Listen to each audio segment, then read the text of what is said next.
ধন্যবাদ। প্রথমে ঈদ মোবারক।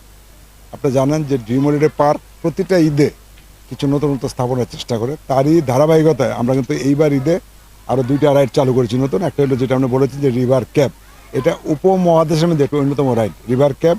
আর একটা আমরা চালু করেছি এই আপনার সি ওয়ার্ল্ড, অর্থাৎ ভিতরে ঢুকলে সমুদ্রের একটা আবহাওয়া, এটার ভিতরে আর্টিফিশিয়াল সি ওয়ার্ল্ড।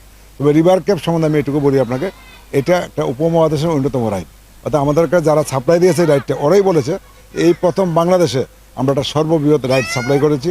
সেখানে আমাদের ভিতরে আপনি জানেন যে ওইখানে আগ্নেয়গিরি আছে, ওইখানে আপনার ইজিপ্ট মিশরের যে কালচার, অর্থাৎ সারা পৃথিবীর যে কালচার এবং তাদের যে পরিবেশ, তাদের যে জীবন ধারণের মান, ইভেন আমাদের দেশীয় আমরা এটার ভিতরে আপনি হয়তো দেখেছেন বা আমি জানি না আপনি গিয়েছেন কিনা, এটার ভিতরে আমাদের রাঙামাটির উপজাতিদের যে তাদের যে চাল চলন, তাদের খাওয়া দাওয়া, তাদের জীবনযাপনের মান, জীবনযাত্রার মান, তাদের বিয়ের সাথে থেকে শুরু করে সব কিছু ফুটিয়ে তুলে দেওয়া হয়েছে এখানে সুন্দরবনের।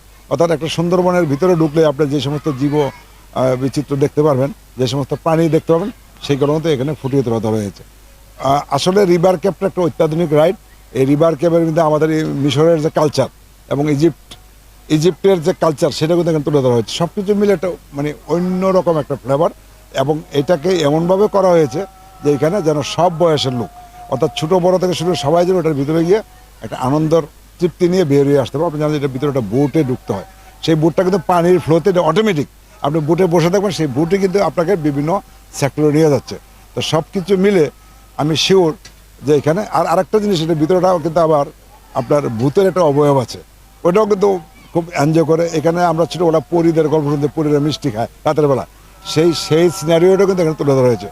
সব কিছু মিলে আমি মনে করি যে এইবার ঈদের ড্রিম ওয়ার্ল্ড পার্কে যারা আসবে তারা এই রাইডটা এনজয় করবে এবং তারা আনন্দ সহকারে বাড়ি যাবে। আর আপনি একটা তো বলেছেন যে আমাদের নিরাপত্তার বিষয়টা, আপনি জানেন যে আমাদের ড্রিম ওয়ার্ল্ড পার্ক পুরো পার্কটা কিন্তু আমাদের সিসি ক্যামেরা দ্বারা অকুপাইড করা, এবং এখানে কিন্তু আপনার এই আমাদের নিজস্ব আনসার ক্যাম্প আছে, ওইখানে আনসারের ব্যাটালিয়ান থাকে, ওনারা পাহারা দেয়।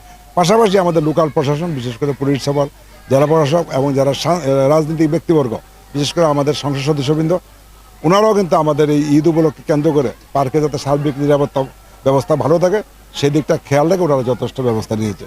তো সব দিক মিলে আমি শিওর যে ড্রিম ওয়ার্ল্ড পার্কে যারা আসবেন তারা একটা প্রাকৃতিক পরিবেশ, এবং বিশেষ করে আমাদের যেটা আদর্শ গ্রাম, অর্থাৎ সেই 60 দশকে 50-এর দশকে আমাদের দেশ কী ছিল, কী কালচার ছিল, সেটাও কিন্তু এখানে তুলে ধরা হয়েছে। সব কিছু মিলে আমি নিশ্চিত যে সকলেই এখানে এসে আনন্দ উপভোগ করে বাড়ি চলে যাবেন, সেটা আমার ড্রিম ওয়ার্ল্ড পার্কের পক্ষ থেকে প্রত্যাশা। এবং যারা ড্রিম ওয়ার্ল্ড পার্ক ভ্রমণ করে নাই তাদের প্রতি আমার বিনীত অনুরোধ, যদি আপনারা সুযোগ থাকে দেশারত্ব ব্যয় করে বিদেশ যাওয়ার প্রয়োজন নেই, আপনারা বাংলাদেশে আসুন। আমাদের অনেকগুলো পার্ক হয়েছে, শুধু আমাদের ড্রিম ওয়ার্ল্ড পার্ক না, আমাদের দেশে আরও অনেক পার্ক স্থাপন হয়েছে যেটা বিদেশের আদলে। আমি চাই আগামীতে আমাদের পার্ক একটা ইন্টারন্যাশনাল স্ট্যান্ডার্ড, আন্তর্জাতিক মানসম্পন্ন পার্ক হিসাবে ঘোষণা হবে, সেই প্রত্যাশা করে আমি আপনাদেরকে আমন্ত্রণ জানিয়ে সেই প্রত্যাশা থেকে আমি শেষ করছি। ধন্যবাদ।